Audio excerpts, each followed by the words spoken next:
States, accompanied by the Honorable Louis Sullivan.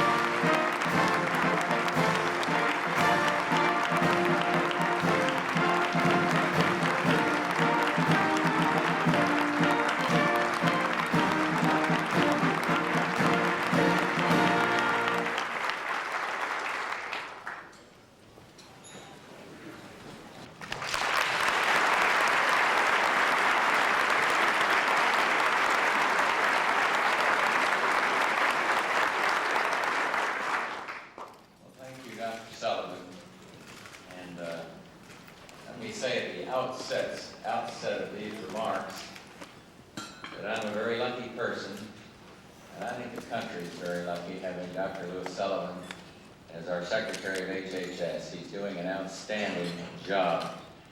And I want to thank Larry Wilson, and then of course my friend and the doctor to the President, who's been active in this cause for a long time, Dr. Burton Lee. I'm delighted, and I really mean that, to be here with you today, with leaders who guide American business as it helps those suffering with HIV and AIDS. You make our hearts glad, and you make your country proud.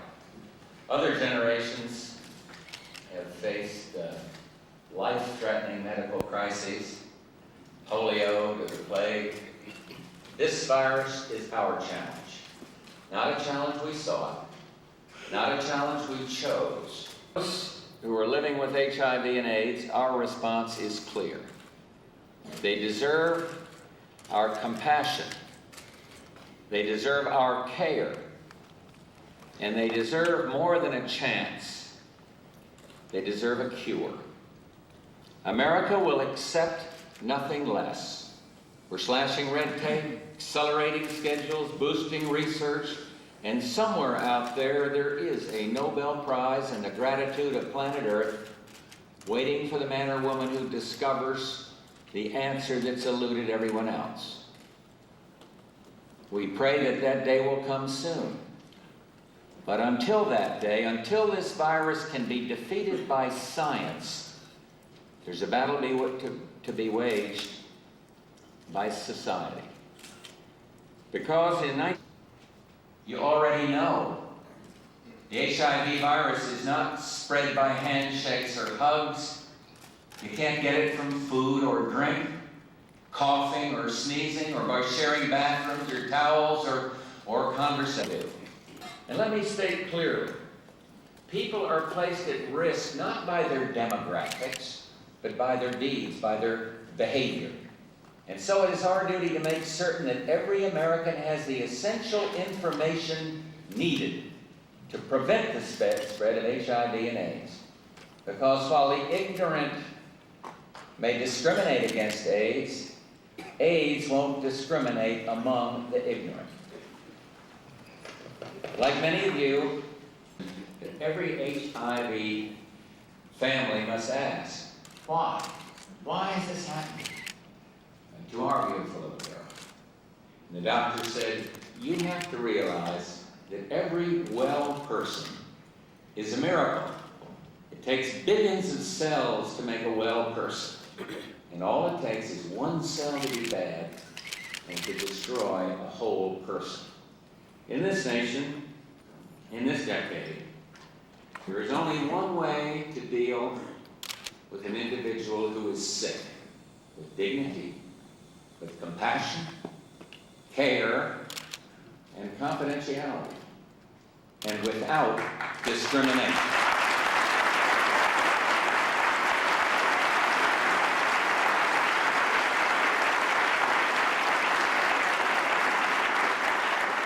Once disease strikes, we don't blame those who are suffering. We don't spurn the act.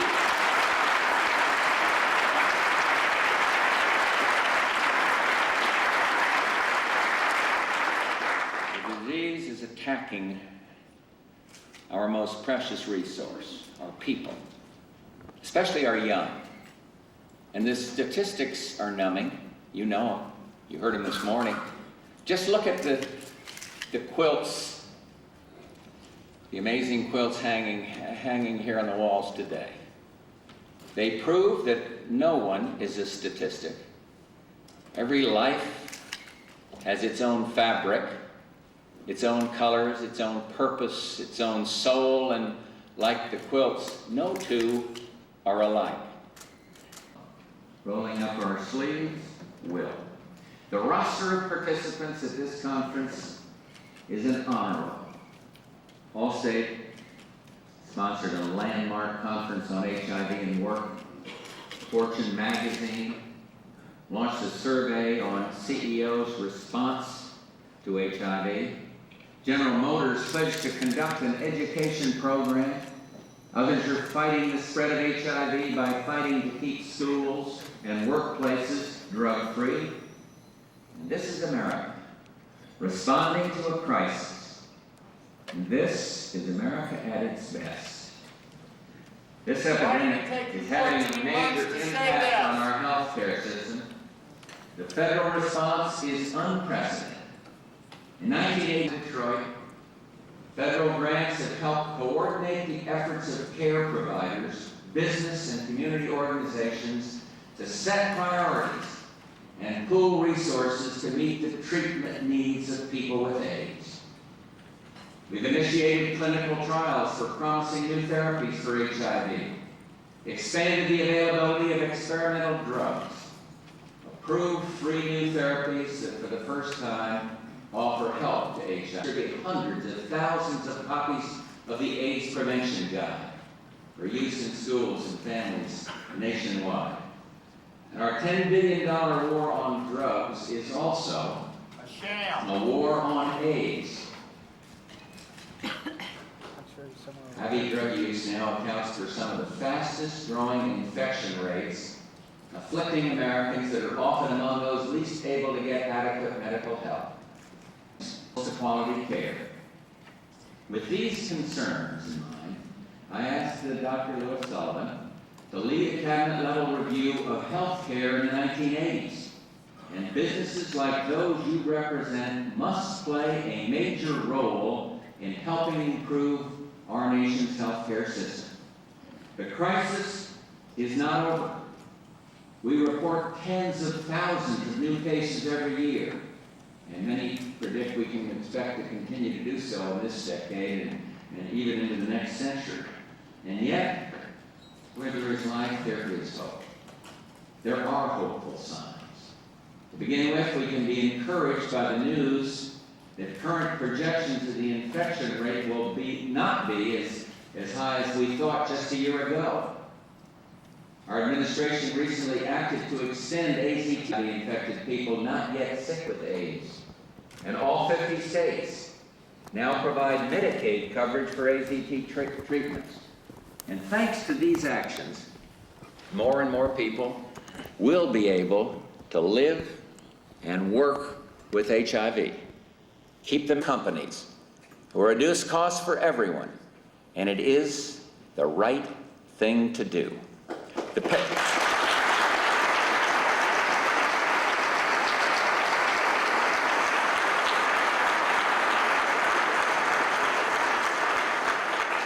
pace of progress is promising.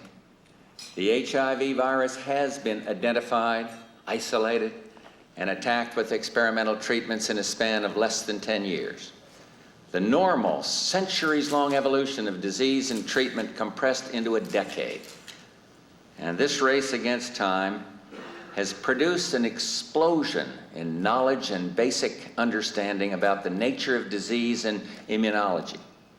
Like the unexpected to be the cause of not only AIDS, but also incurable diseases like muscular dystrophy, multiple sclerosis, and at least two of the strains of leukemia.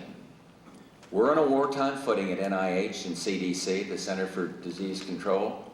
Tonight, like every night, the lights out there will burn late in Bethesda and Atlanta as a group of American pioneers, selfless, dedicated workers work to solve this problem. And if they do, I should say, rather put it when they do, it will be one of the greatest things our nation could do for the entire world.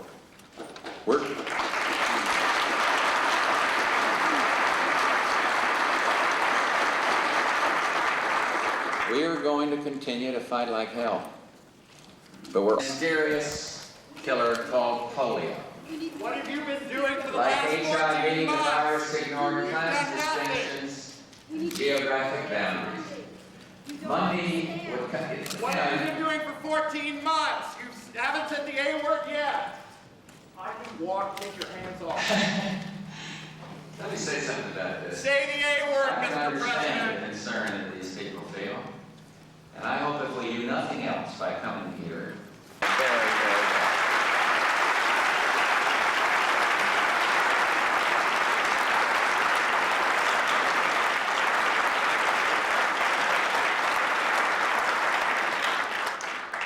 the money would come and kids have been in school and then suddenly it was over.